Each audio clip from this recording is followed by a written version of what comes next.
새 일을 행하시는 하나님이라는 제목으로 함께 말씀 나누도록 하겠습니다. 제가 1년에 이런 일이 별로 없는데 여기 이제 저희 청소년부 아이들이 앞에 다 앉아 있거든요. 그래서 이게 왠지 모르게 굉장히 긴장되는 오늘 금요기도였는데, 그래서 아까 애들 여기 딱 앉아 있는 거 보고 여기를 잘 못 볼 것 같아요. 네. 이제 새해가 시작이 되면 좀 호황을 누리는 곳들이 몇 군데 있습니다.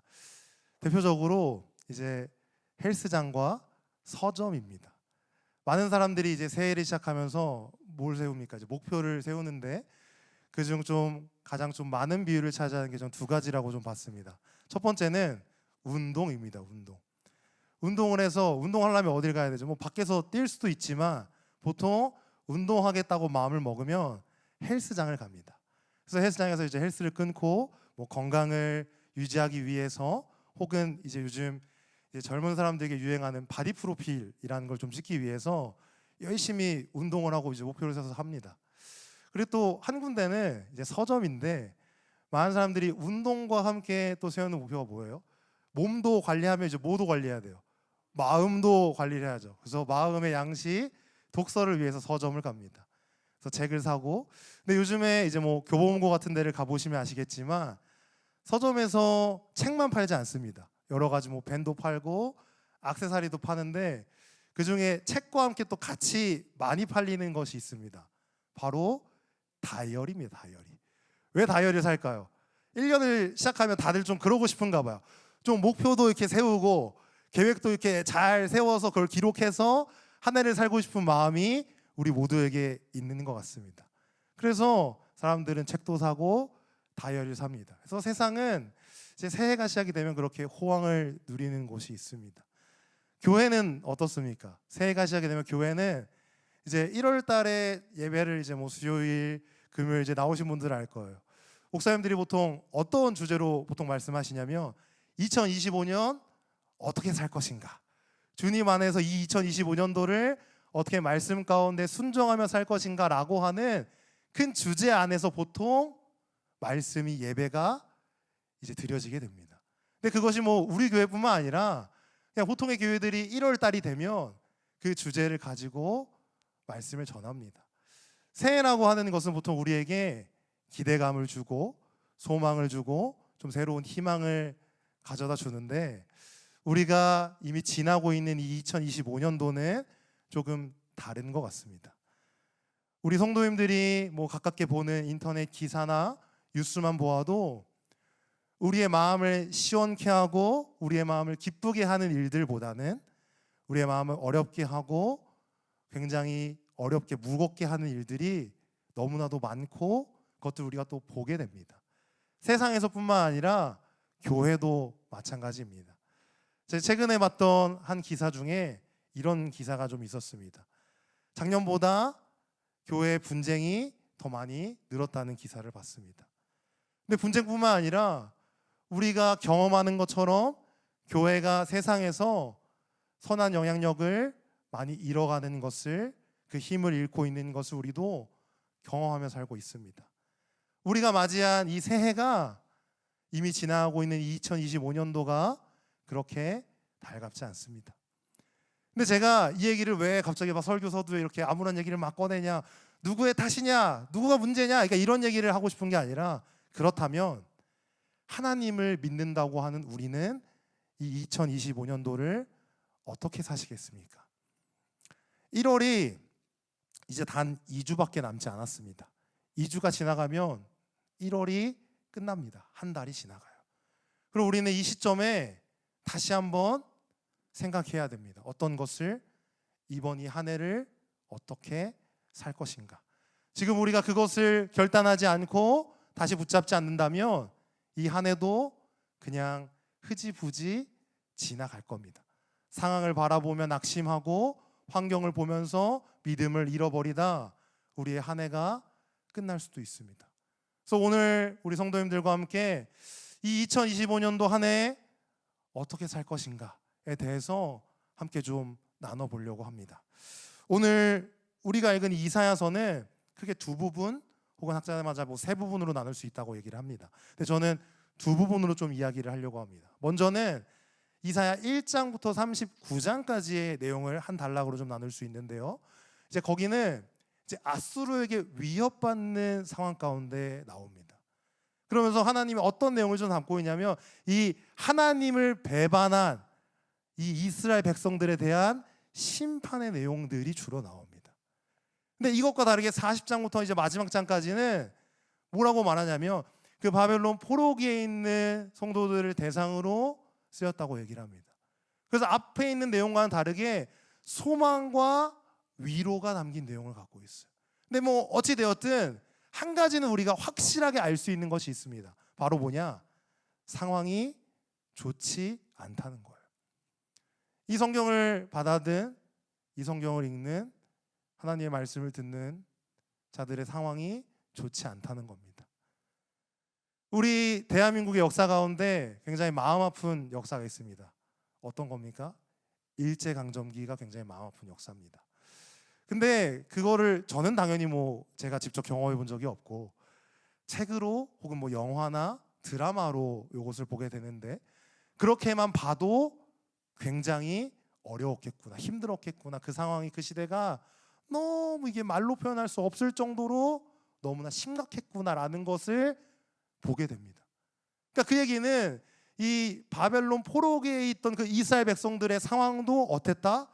굉장히 좋지 않았다는 겁니다. 그러니까 이 정도 말로 표현하기 어려울 정도로 그 힘든 상황 가운데 오늘 주님께서 하시는 말씀은 그 상황이랑 조금 많이 동떨어진 것 같은 말씀을 하십니다. 우리가 읽은 이사야 43장 14절과 15절을 보니까 이렇게 말씀합니다. 너희의 구속자요 이스라엘의 거룩한 이 여호와가 말하노라. 너희를 위하여 내가 바벨론의 사람을 보내어 모든 갈대아 사람에게 자기들이 연락하던 배를 타고 도망하여 내려가게 하리라. 우리 15절은 같이 읽겠습니다. 시작. 나는 여호와 너희의 거룩한 이요 이스라엘의 창조자요 너희의 왕이니라. 아멘. 14절을 보니까 하나님이 이렇게 말씀하십니다. 너희의 구속자, 구원자인 거룩하신 하나님께서 말씀합니다. 어떤 말씀하십니까? 바벨론 사람들에게 사람을 보내어서 바로 이 갈대아 사람에게 자기들이 연락하던 배를 타고 도망하게 할 것이라고 말씀하세요.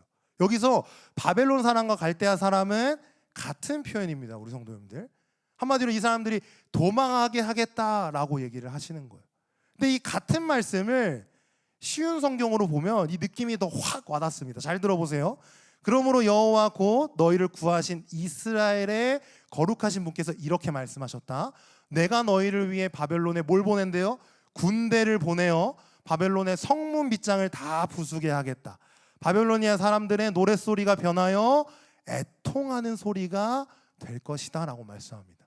단순히 그냥 이 사람들이 도망하는 정도가 아니라 군대를 보내서 성문 빗장을 부수고 이 사람들의 노랫소리가 변해서 뭘 만들겠다? 애통하는 소리, 울음소리를 만들겠다라고 말씀하시는 거예요. 그러니까 어떤 걸 말씀하시냐면 내가 이 바벨론 사람들 뭐 하겠다? 심판하겠다라고 말씀하시는 거예요. 근데 그러면서 그 15절에 뭘 붙여서 내가 너희의 뭐라고요? 왕이라고 말씀하시네요. 왕이라고. 왜 하나님이 이스라엘 백성들에게 내가 너희의 왕이다 라고 말씀하시냐면 이 이스라엘 백성들 하나님께서 뭐 하겠다? 지키겠다, 보호하겠다, 구원하시겠다고 말씀하시는 거예요. 그러면서 과거의 이야기를 좀 갖고 옵니다. 과거에 이 하나님께서 이스라엘 백성을 어떻게 구원했었는지 그 내용이 16절과 17절에 있습니다. 우리 같이 한번 읽도록 하겠습니다. 시작. 나 여호와가 이같이 말하노라. 바다 가운데 길을 큰 물 가운데 지름길을 내고 병거와 말과 군대의 용사를 이끌어내어 그들이 일시에 엎드러져 일어나지 못하고 소멸하기를 꺼져가는 등불 같게 하였느니라. 아멘. 이 말씀을 딱 읽으면 그래도 우리 금요기도에 나온 우리 성도님들이라면 딱 떠오르는 장면이 저는 있을 거라고 믿고 싶습니다. 어떤 장면이 떠오를까요? 홍해 사건이 떠올라야 되는 게 그래도 저는 금요기도에 나올 성도님들이라면 당연하다고 생각합니다. 홍해 사건을 얘기를 합니다. 그 홍해 사건이 뭐예요? 출애굽기 14장을 보면 하나님께서 홍해를 가르고 거기를 건너가게 하시는 사건이 있어요. 바로가 선발된 그 병거들을 끌고 이스라엘 백성들을 쫓아옵니다. 근데 그 바로가 가까이 오니까 이스라엘 백성들이 뭘 합니까? 원망을 해요. 원망을. 모세에게 원망을 하는데 뭐라고 원망하냐면 애굽에 매장지가 없어서 너희가 나를 이 광야로 이끌어내서 죽게 하냐라고 원망을 하는 거예요. 근데 그 원망하는 그 가운데 모세가 출애굽기 14장 13, 14절을 보니까 이렇게 말씀합니다. 모세가 백성에게 이르되 너희는 두려워하지 말고 가만히 서서 여호와께서 오늘 너희를 위하여 행하시는 구원을 보라. 너희가 오늘 본 애굽 사람을 어떻게 한다고요? 영원히 다시 보지 아니하리라. 14절 보니까 오 여호와께서 너희를 위하여 싸우시니 너희는 가만히 있을지니라. 아멘. 모세가 원망하는 이스라엘 백성들을 통해 이스라엘 백성들에게 하는 얘기가 뭐냐면 너희는 가만히 있으라는 거예요. 가만히 있어서 뭘 봐라? 구원하시는 하나님을 보라고 말합니다. 그래서 이 모세가 말한 것처럼 정말 이스라엘 백성들은 하나님께서 구원하시는 것을 경험합니다. 그 홍해가 갈라지고 마른 땅을 건너가는 기적을 경험해요. 그리고 나서 그 마른 땅에 물이 다시 덮치고 누가 수장되죠? 바로의 병거들이 수장되는 일을 우리는 보게 됩니다. 출애굽기 14장 28절을 보니까요 이렇게 말씀합니다. 우리 같이 읽겠습니다. 시작. 물이 다시 흘러 병거들과 기병들을 덮되 그들의 뒤를 따라 바다에 들어간 바로의 군대를 다 덮으니 하나도 남지 아니하였더라. 아멘. 이스라엘 백성들은 하나님의 기적과 이적을 경험한 자들입니다. 여기서 끝나냐? 아니요. 그 이후에도 하나님이 기적과 이적으로 먹이고 입히고 구원하시면서 이스라엘 백성들을 끌어가셨어요. 근데 이스라엘 백성들만 그렇습니까? 우리 성도님들, 우리의 삶을 돌아볼 때 누가 이 자리에 나의 힘으로 있다고 말할 수 있겠습니까? 우리가 하나님의 자녀된 거, 하나님의 백성된 거, 이 자리에 우리가 모여서 예배할 수 있고 주님께 기도할 수 있는 것이 하나님의 은혜인 줄 믿습니다. 그렇기에 오늘 우리가 이 자리에 모일 수 있고 주님을 아버지라 부를 수 있는 줄 믿습니다. 근데 이 경험을 했는데, 이 기적을 경험했는데 하나님이 이 과거의 구원의 일을 상기시키고 그 다음에 하는 얘기가 사실 좀 난해해요. 이사야 43장 18절을 보니까 이렇게 말씀합니다. 너희는 이전 일을 기억하지 말며 옛날 일을 뭐하래요? 생각하지 말래요. 갑자기 그 구원의 사건 막 얘기 잘하시고 상기시켜 주시고 기억하지도 말고 생각하지도 말라라고 말씀합니다. 주님께서 이렇게 말씀하신데 저는 이유가 있다고 생각합니다. 그리고 제가 아까 설교서도 얘기했던 2025년도 어떻게 살아갈 것인가의 핵심이 저는 오늘 여기에 있다고 생각합니다. 주님께서 그 구원의 사건을 이야기하신 후에 너희들이 이것을 기억하지도 말고 생각하지도 말라고 하신 그 이유가 어디 있냐? 바로 그 다음 절 19절에 있습니다. 우리 같이 한번 읽도록 하겠습니다. 시작. 보라 내가 새 일을 행하리니 이제 나타낼 것이라 너희가 그것을 알지 못하겠느냐? 반드시 내가 광야의 길을 사막의 강을 내리니. 아멘. 주님께서 왜 기억하지 말라 했냐? 다른 이유가 아닙니다. 거기에 매여 있지 말라는 거예요. 왜? 주님은 지금도 충분히 여전히 새 일을 행하실 수 있는 주님이시기 때문에 그렇습니다.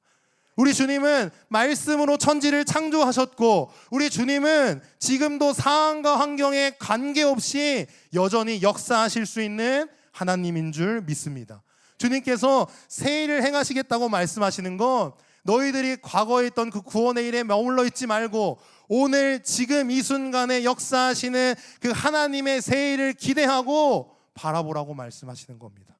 성도님들, 우리의 상황과 환경이 안 좋을 수 있습니다. 그거 놀라운 일이 아닙니다. 하나님을 믿는다고 해서 이해 못할 일이 절대 없지 않습니다. 앞에서 이렇게 설교하는 저도 그러한 일을 많이 겪습니다.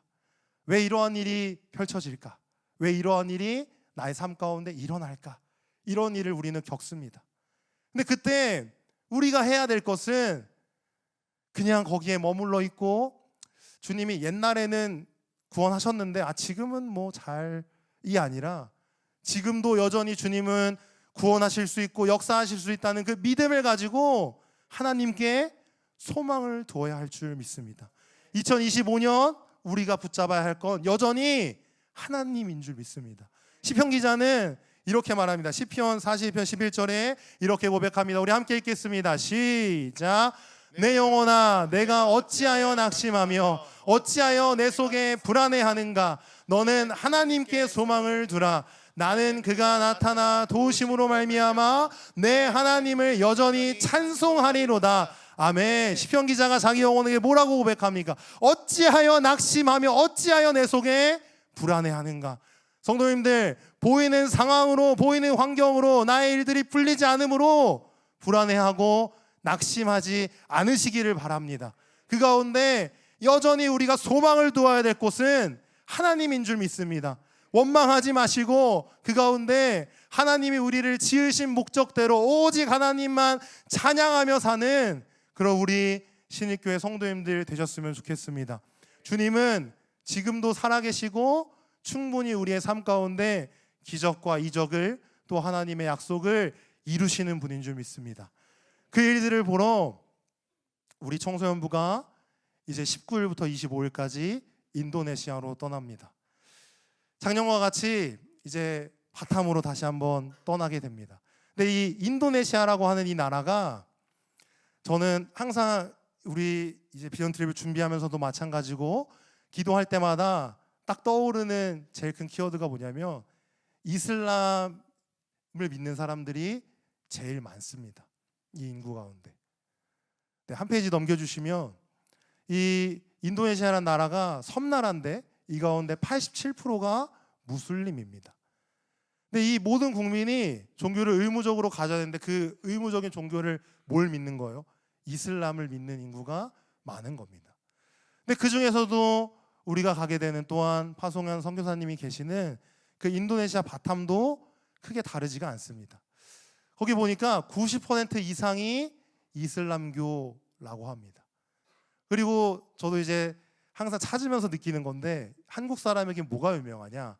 골프로 유명하다고 합니다. 이곳이. 근데 이곳의 위치가 싱가포르의 남쪽에 위치해 있어서 저희가 이제 바탐에서 이제 싱가포르에서 배를 타고 그 바탐 섬으로 들어가게 됩니다. 약 1시간 정도를 들어가게 되는데 이번에 이 인도네시아를 떠나면서 좀 표어를 이렇게 좀 정해봤습니다. 하나님의 일하심을 경험하는 발걸음입니다.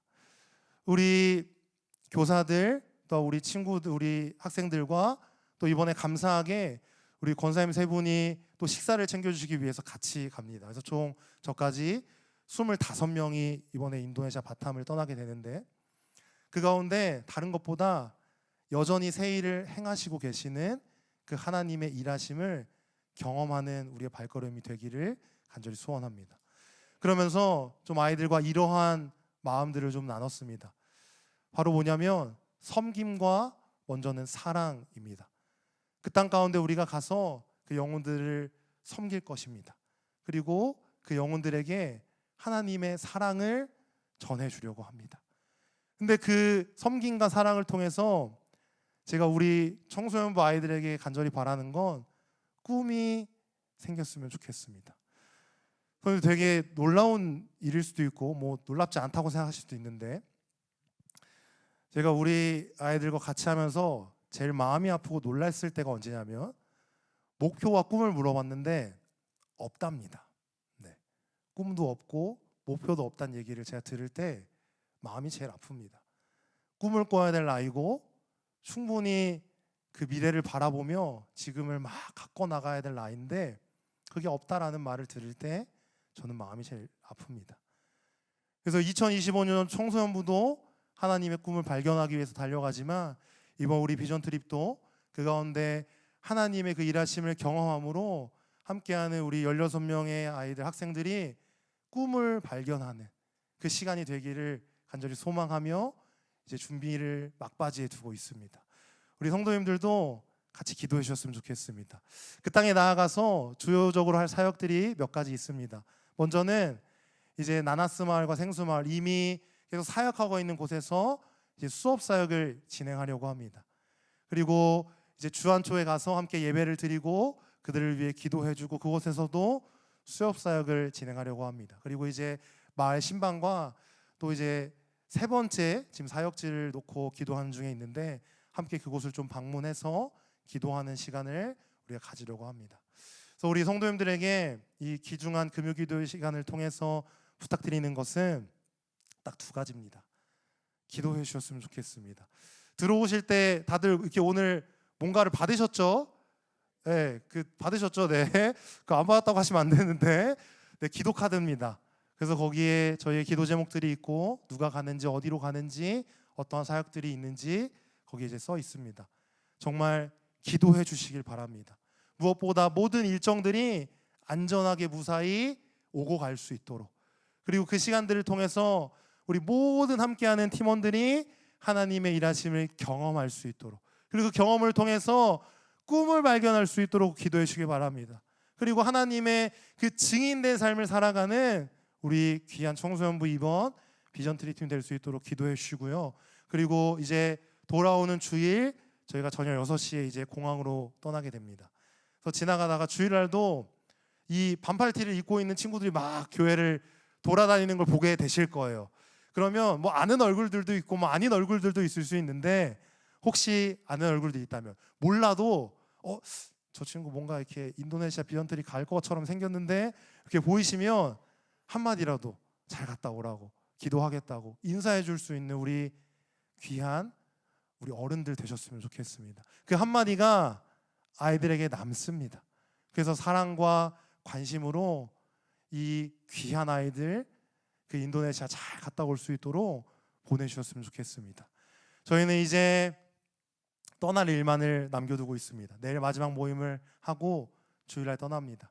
그래서 이제 그 먼 땅으로 가게 될 텐데, 그 모든 발걸음이 주님의 계획 가운데 갔다 오는 그 놀라운 역사의 발걸음 될 수 있도록 함께 기도로서 또한 마음으로서 물질로서 동역해 주시는 우리 성도님들 되셨으면 좋겠습니다. 우리 마지막으로 우리 로마서 15장 13절 함께 읽은 후에 우리 기도회로 나가도록 하겠습니다. 함께 읽겠습니다. 시작. 소망의 하나님이 모든 기쁨과 평강을 믿음 안에서 너희에게 충만하게 하사 성령의 능력으로 소망이 넘치게 하시기를 원하노라.